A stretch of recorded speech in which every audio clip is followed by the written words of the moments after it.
उसको कुल मिलाकर ऐसा लगा कि एक सोच का दायरा भी अलग है, न कोई अपना डिस्कोर्स है, न कोई अपना एजेंडा है, सिर्फ रिएक्टिव एजेंडा से कोई काम चलने वाला नहीं है।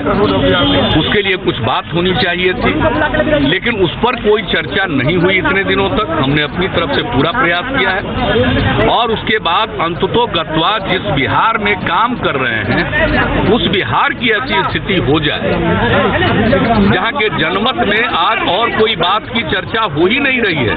ऐसी परिस्थिति में अगर हम अपनी तरफ से अब तक की जो हमारी सोच है उसके अनुरूप अगर हम अपना स्टैंड नहीं लेंगे तो फिर यह उचित नहीं होगा। तो इसलिए हमने अपने अंतरात्मा की आवाज पर पूरी चीज को देखते हुए हमने समझा कि अब मेरे जैसे व्यक्ति के लिए इस सरकार का चलाना संभव नहीं है। इसलिए हमने यह तय किया कि भाई हम किसी के खिलाफ नहीं, हम कोई विवाद नहीं पैदा करना चाहते। अब चारों तरफ चर्चा हो रही थी, नहीं देगा इस्तीफा, डिसमिस करेंगे, इसका कोई मतलब नहीं। हम उस तरह की राजनीति करते ही नहीं है। अरे बोल हम कोई प्रकार के विवाद की राजनीति नहीं करते।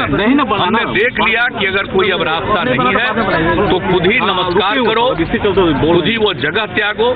हमने वो जगह त्याग दिया है और मेरा विचार है और अब तक का जो हमारा काम करने का तौर तरीका है हम उस पर अब तक काम करते रहे और जब मुझको दिख गया कि अब उस आधार पर और उस तौर तरीके से आप काम नहीं कर सकते हैं तो हमने मुनासिब समझा अपने आप को अलग कर लिया। इसलिए आज हमने अपने आप को अलग कर लिया है।